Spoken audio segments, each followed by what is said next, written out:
85 years old. She had a fall at home. Okay. She had fractured her leg. She had a fractured femur, and that surgeon has done excellent surgery on her. So he's rightly decided after fixing that fracture to send to us. We are specifically trained into treatment of critically ill patients. ICU is always a team approach, not a single person who is able to probably do the difference to any patient. Turmoil. Emotional turmoil for that admitted patient also, Yes. that relatives also. Yes. Because कभी हमारा भी patient admit हुआ है. So एक common myth है कि patient ventilator पे जाता है तो वापस नहीं आता. We had one patient who has been ventilated for more than 2 months, more than 60 days, and he recovered. Culture of critical care or culture of intensive care unit actually gets defined when you ventilate somebody for so long.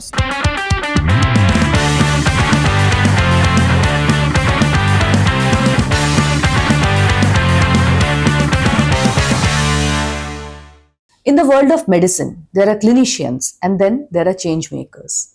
And today we have with us one such trailblazer, Dr. Kapil Borawake. With experience of over 2 decades being in the front line of critical care, he has saved lives, shaped policies, and has led teams through a few toughest battles healthcare has ever seen. He is currently the Director of Critical Care and Head of Medicine at Sahyadri Super Specialty Hospital, Hadapsar, Pune. He was an ex-national treasurer of ISCCM, influencing critical care standards across the country. Dr. Borawake co-led landmark studies like Picasso and the Mycobacterium W trial, directly impacting ICU protocols nationwide. Beyond the ICU, he has authored numerous scientific papers, contributed to national guidelines, mentored young intensivists. He has empowered young intensivists by engaging them into various CME trials, research papers, and collaborations, and helping them shape their futures. He holds these very close to his heart and is also very closely associated with many senior intensivists across the country. A powerful voice on global platform, and here he is with us today. Stay tuned as we dive deep into conversation with a clinician, a leader, and a relentless advocate for better care, Dr. Kapil Borawake. Hello and welcome to another episode of Sahyadri Health Talks. I'm Dr. Tushita, and today we have with us Dr. Kapil Borawake. So let's start this podcast. Sir, how are you, sir? कैसे हो आप? Fine. और कैसा लग रहा है, sir? बहुत अच्छा लग रहा है, and thank you very much, Sahyadri, and to you also for inviting me to this wonderful podcast. It's a really surprise to me to get invited into this. It's our pleasure, sir. And actually, I'm feeling a little guilty that I have pulled you out of the ICU and, taking your time. But I think this was all required and we wanted this time from you. So, sir, we will talk today about critical care, about ICU. And to begin with, many of us have this thought, we have understood and we wanted to ask is, what is an intensivist? You are an intensivist. Who is an intensivist? Who are you? I think very nice question. I think on the global platform, probably intensivist is a term which was very rarely used. And most of the people are not aware what is meant by an intensivist. Yes. People are aware of other specialties. Yeah. People are aware of cardiologist, nephrologist, neurologist, but they don't know what is intensivist. Absolutely. So basically intensivist is a very different specialty. We are specifically trained into treatment of critically ill patients. So we work in a unit called intensive care unit. So ICU, you probably heard of a term called ICU doctor. Yes. So that ICU doctor who is specifically trained into the critical care is called an intensivist.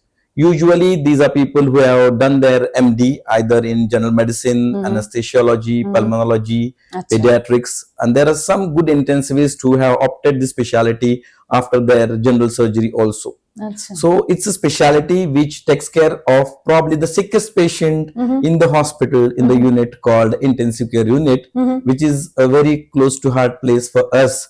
And that's why I said very thank you for calling us and to probably express ourselves what is mean by an intensivist. Yes. So I want everybody to understand that intensivist is somebody who is probably taking care of all the specialties through his expertise into exposure to critical care or critically ill patients. So, sir, as you rightly mentioned right now, the word, right, the critically ill patient.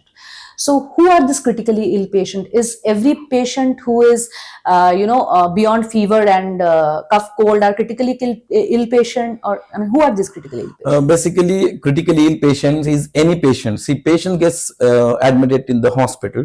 They either will be in the ward or they will be on the floor, like called intensive care floor. So, critically ill patient is any patient is actually who is in danger of his life. In shortly, what I can say, Acha. or somebody who has got signs and symptoms which are suggestive that probably in coming time, in a minutes, hours, probably he has signs of organ failure. Acha. That means look like probably a kidney failure, liver failure, heart failure, or this organ dysfunction is probably going to make his life difficult to treat and probably endanger to his life. So all these patients, maybe sometime a complicated post-operative patient who probably requires intensive monitoring, support. These kind of patients are critically ill patients which should be served by a specialty which are specifically trained to treat these patients. So what we do, anybody who is coming to hospital, not all goes to intensive care unit. So we have a specifically triage. Triaging is a kind of a system where we in ER or on admission, we analyze whether this patient's whether really requires an intensive care. So we have a few scores like SOFA score or Apache score or called modified early warning signs or MU scores, which actually defines or helps our ER team along with our intensive care unit team to understand what is the safe place for this patient for the treatment or how much aggressive that patients required to be monitored and treated. So all these patients are called critically ill patients who probably fit into the category who require probably a better monitoring and better care. So, sir, how is the care different in ICU as compared to wards? See, ward patients are usually very stable patients. As I already said, that this patient will have a risk of probably some organ dysfunction. And I think as an intensivist, probably I'll be fortunate if I get a patient only with one organ dysfunction. So normally what patients we see are they are into multiple organ dysfunctions. Like they have heart failure or heart dysfunction with kidney failure, they have liver with lung failure, or they have more than 2 organ failures. Now these patients will be requiring lot of gadgets, lot of instruments, lot of documentation, data to understand their treatment needs. And for that, they need a system where we should be monitor them very, very closely, and their patient nurse ratio, patient doctor ratio, equipments and the facilities also plays a significant role. So are we saying that the staff of ICU are differently trained, specifically trained for such cases? 100%. What staff we have or the entire team of ICU, ICU doesn't mean only ICU doctor. So in everybody matters in intensive care unit. Right from my mama maushi who are working in ICU, they also play a significant role in management, and not even nurses, even my mama maushis who are working in the ICU are very specifically trained to understand need for those patients. My nurses will be specifically trained to take care of these critically ill patients. There is a separate courses for that. We make sure that whatever staff we are hiring, they are gone through this rigorous training for a critically ill patient treatment. Then we have second fiddle that's called resident medical doctors who are again trained, and then we have a critical care specialist who are actually trained into the management of critically ill patient. So they are definitely the entire staffing pattern and even the ratio of staffing is altogether different from the ward regular patient. Ward patients. Correct. So, sir, it is a common fear in people's mind that ICU is a one-way journey. No, I don't think so. I don't think so because and I'm pretty sure many patients and patients' family would have come to you with so much of apprehension. How do you deal with? Yeah, actually, what you said, people probably must be thinking in that way.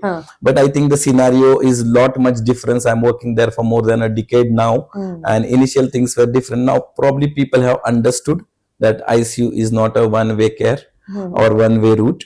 There are n number of patients. So if you look at our unit, our survival rate is pretty good. Acha. And we have a definite system to understand which patients are getting benefited. And I can say probably we have a very good success rate, Acha. and we have a very good survival rate, and Yes. that itself probably defines that it is never a one-way traffic.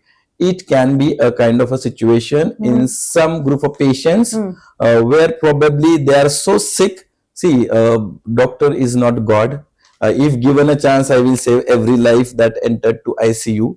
But every human has got limitations, and we have to probably be more humble. We have to accept those limitations and understand. But as a unit, our policy is always to give the best to save more lives, and we are advocates to save lives. Yes. I don't ever think that we save lives.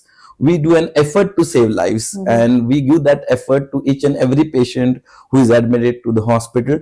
And I think we have enough number of patients who have done well, they have survived. Recently had a patient who had a road traffic accident, was so bad, got in such a bad state, very bad brain injury, rib fractures, multiple long bone fractures. Nobody would have thought that he will survive beyond 24 hours. He was with us almost for 3 weeks, multiple surgery, orthopedics involved, pulmonologist involved, nephrologist involved, cardiologist involved. With all the multidisciplinary approach, we could send patient home after 3 days. And I'm so happy to share he's still there, coming to outpatient department on his own with absolutely normalcy. And I think what keeps us going are these kind of patients, when they walk to us, when we feel that we are making a difference in somebody's lives, somebody's families. Maybe he's like his father to somebody, his brother to somebody, son to somebody, and we are trying to help as a team to get them better. And these patients probably help us to give fuel, even though amongst all the negativities of intensive care unit or whatever thought process goes about intensive care unit in the general public, and this is a fuel which drives us through, and probably we can work probably 24/7. True. So, sir, as you said, right, there's so much of emotions involved in your, daily patient treatments. There's families involved, and there's so much happening, and you deal with this day in, day out. So, if I can ask you, what does a day in the life of an intensivist look like? Yeah, nobody has ever asked me what actually you do throughout the day. So life for an intensive care specialist is I think very typical day for everybody. Most of my colleagues also. When we entered into our intensive care unit, probably in the morning, we have a lot of thoughts in the mind. We never probably enter through empty mind. Probably when we enter, we initially understand what has happened throughout the night. There is a very good system that we will be never off, will be always be aligned to the treatment protocols, will be aligned to what is the status of the patient. And when we enter in the unit, probably first we revise what has happened throughout the night. Suppose I go in the morning, I'll understand what has happened throughout the night, what are the morning labs saying, what are the probable plan of maybe some procedures planned, what is the plan for the day, what are the treatment plans. Then probably when we talk about a primary consultant, in our case as an open ICU, so a consultant under whom the patient is there, we probably try to communicate with them about what has happened throughout the day. Then we take rounds of all the patients, we see them clinically, bedside, as a team approaches. When we probably interview nurse also who was there, what that nurse has done throughout the night. We take care of every aspect. We call it head to toe examination. Because critical care is a specialty, I have to think about all the organ systems. I cannot say I am a doctor of only one organ. I have to take, I have to take care of every organ. Then we reassess what is done. We plan for a day. We plan IV fluids. We plan antibiotics. We plan procedures. And probably after that, the most important aspects comes to us is talking to families. See what happens probably in modern medicine or modern intensive care unit, where I feel for us what is more important is to communicate to the family members whose near and dear one is inside, and we don't allow them to meet every now and then.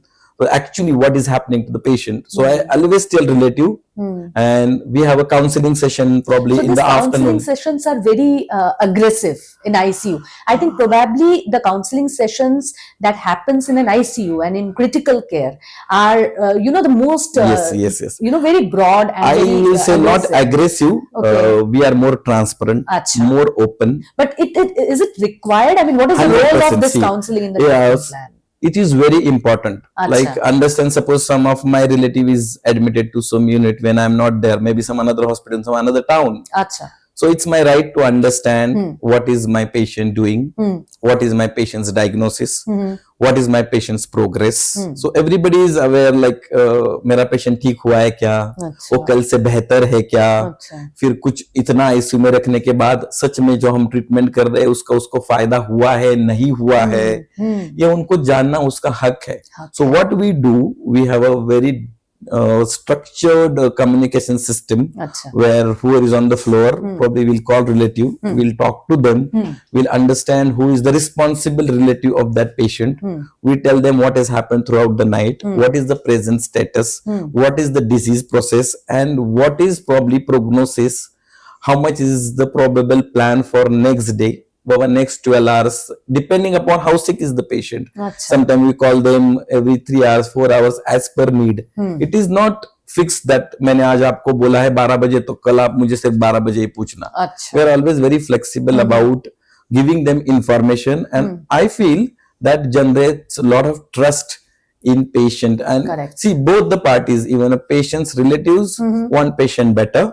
As an intensivist and as an entire team of ICU, we want patient better.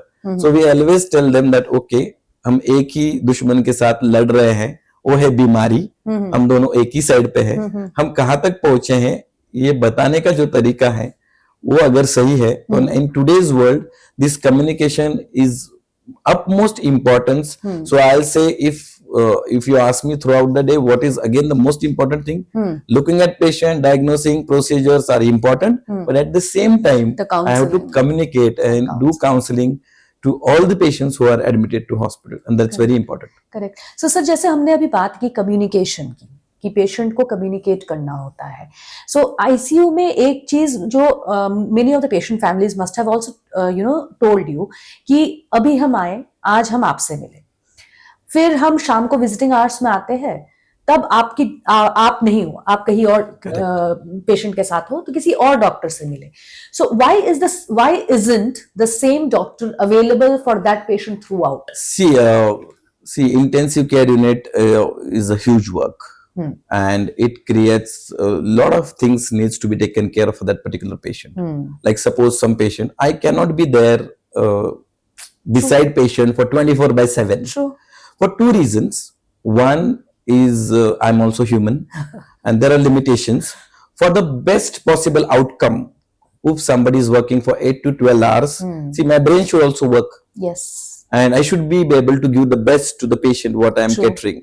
Are doing the best to the procedures what I'm doing. True. So we have rotation policies. When we finish 8, 12 hours, probably somebody else takes over. That doesn't mean that patient is left over like that. We have a very good structure system where we communicate each other to the next person who is coming. Like suppose in my unit, there will be some senior intensivist all the time, 24/7. So the entire team sits, nurses will give over to nurses, resident medical officers will go over to resident medical officers, and consultant will have a absolute detailed discussion about what is the plan. There's a panel. Not one doctor. Yes. So throughout, we will be always in the loop as a unit. Somebody might be coming in the night, but he's aware what is happening to the patient in the afternoon. So he will just carry that chain, and that is the only representation that he will talk or she will talk in the probably in the evening later hours. And probably I think you also have to understand that this is for betterment of patients also. Correct. Second, if I'm not doing like that, that will lead to very early burnout of my intensive care specialist also. Yes. I say make sure that he has to be also there. End of the day, they also need to be taken They care, also right? need to be taken care of. Yes. And that's we all the time we think that we are also human. Do consider us. We will be giving the best as a team. So I will again and again emphasize ICU is always a team approach, not a single person who is able to probably do the difference to any patient. It's all the time team who matters. It's like, I like cricket. It's like a, मैं अकेला जाके batting करके कुछ नहीं होने वाला. My bowler has to bowl, fielder has to field, wicket keeper has to do wicket keeping. Then that entire recipe is going to be the best only when my team is going to do the best. And I think probably as a director, I take all the responsibility to make sure that the team is functioning in that appropriate way. And I think there probably our team is such a nicely geared team that, and I think most of the teams in most of the ICUs, they do their best. In our colleagues, not in Maharashtra, across Maharashtra, they always try to do the best what they can. And this structure is not only for our unit, is most of the units follow this kind of structure to probably with only one game or one goal to save more lives and fight against that disease. तो sir जैसे patients जब ICU में admit होते हैं, there are certain restrictions which we as a family have to follow, be it the visiting hours, the number of people who can visit the ICU. Though, you know, as a medical part of medical fraternity, I understand the reason behind it. But if you have to explain it to the patients, that why do we have restrictions in the time, visiting hours and number of people visiting, what kind of things? See, basically what happens is there are few units which may allow 24/7 entry of the relatives also. But what we usually follow, that we have a restricted timings for visiting hours. And we prefer not to have a bulk or crowd of visitors entering into unit at one go. For simple reason, I don't know, like suppose there are 10 visitors, I'm taking care of such a critically ill patient, somebody who enters into ICU, he or she will always carry risk of carrying infections to intensive care unit, germs. So I have to make sure. Along with that, there will be some procedures going on, and probably for more sake of those visiting person to see those procedures, to go through that, probably create more panic rather than probably not allowing them. So reason for not allowing is not to restrict. We are not hiding anything from them. This is ultimately done for the betterment of the patient. As I said, the entire focus in intensive care unit for betterment of patients. So this policy is actually better for patients also. And in our part of the world, probably it helps to have it this way. So in my unit, we do twice a day visiting hours, and it is fairly followed. And I'll be very happy to tell that patient most of the time they cooperate. Maybe in between, but we always try to make sure that they meet their patient every day, at least once or twice. And we are very much aware that the pain and probably what patient is going through, emotional turmoil for that admitted patient also, that relatives also, because कभी हमारा भी patient admit हुआ है. ऐसा नहीं है कि हमारा कभी कोई admit ही नहीं हुआ है. We have been also on the other side of the... understand that what it means for them, कि मुझे देख के आना है, उसको 2 मिनट देख के आने दो. So these kind of policies actually help.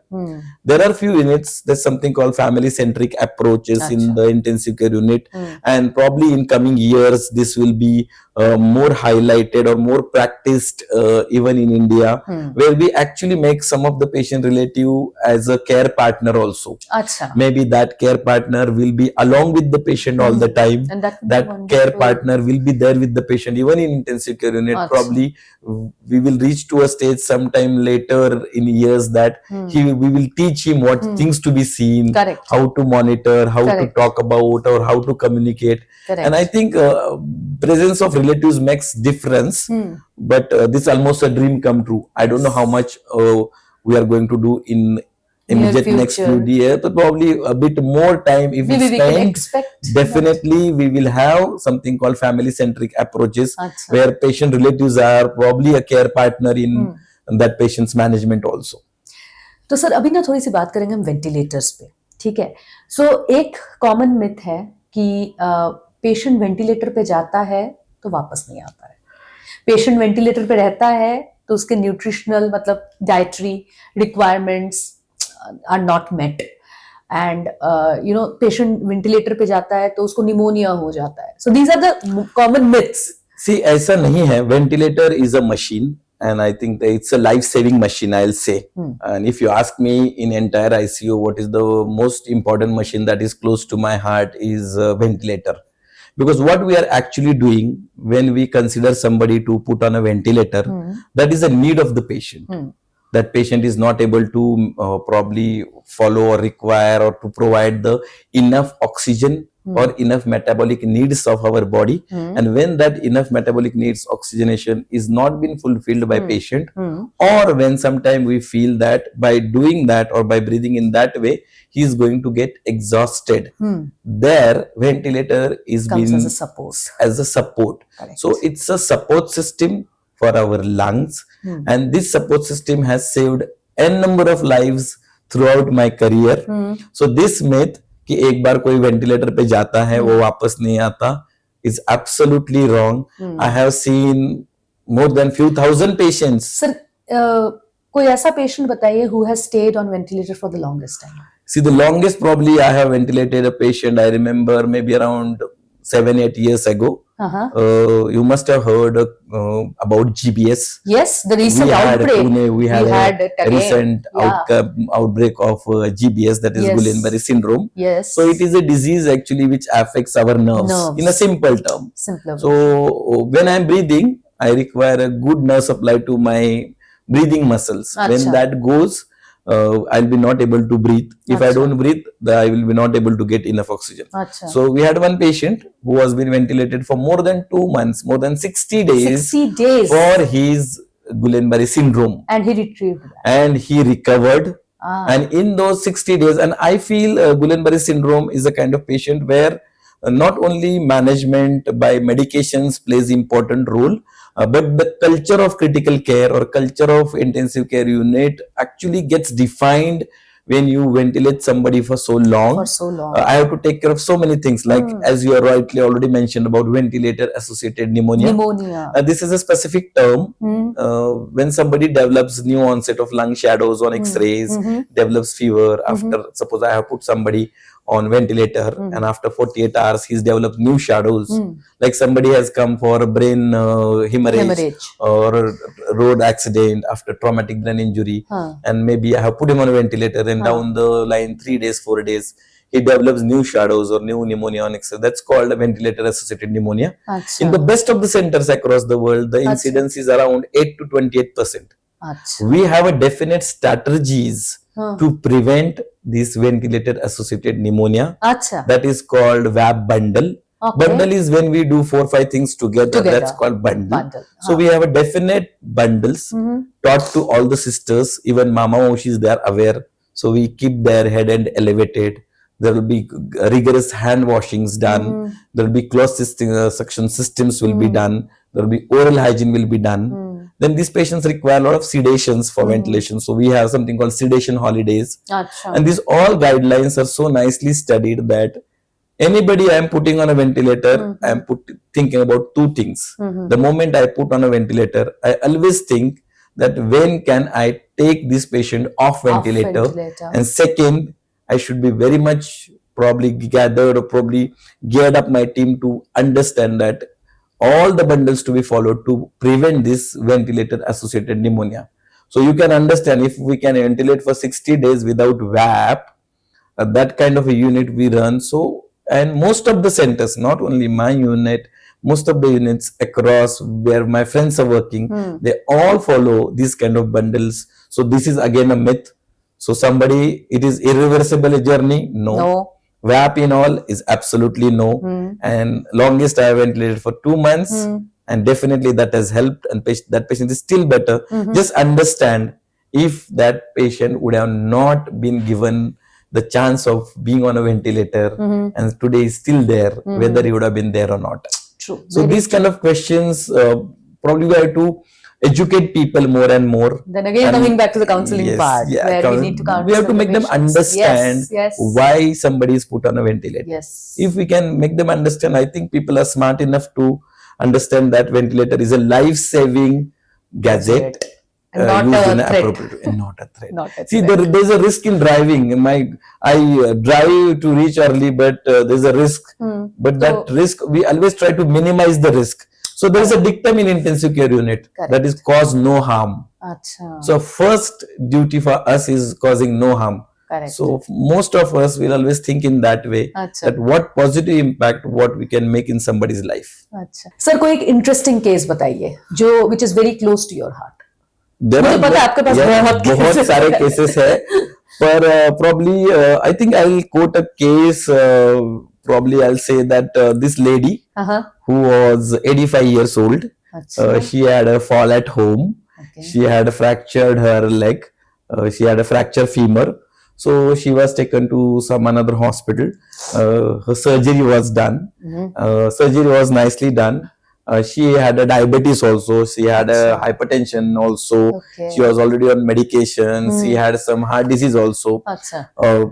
And that surgeon has done excellent surgery on her. But that unit had a limitations because that was an orthopedic surgeon run unit. So he's rightly decided after fixing that fracture to send to us.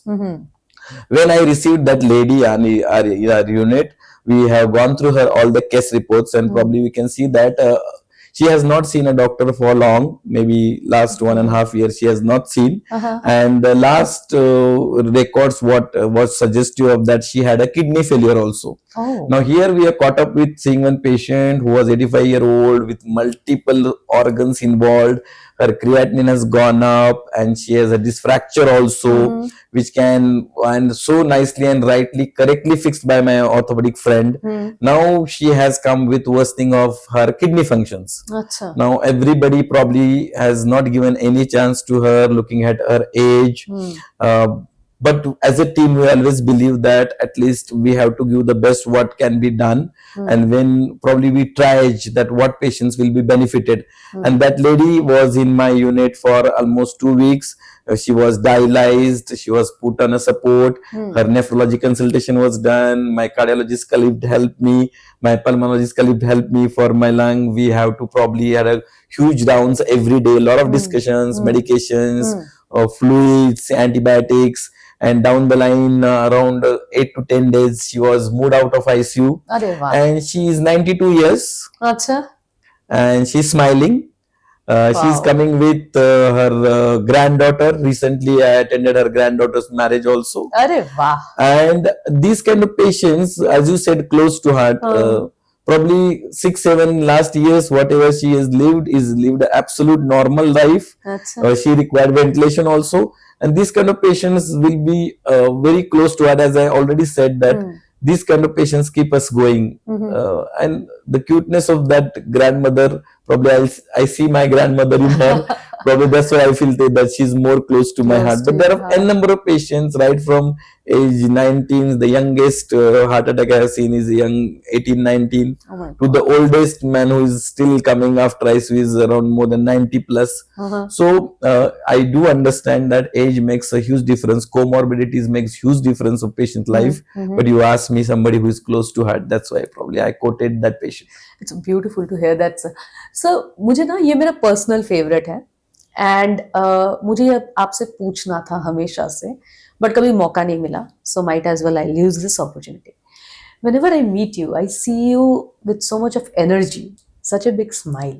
You work in a department which is so much full of pressure, stress, tension, but never has, never I have seen you once down or feeling low.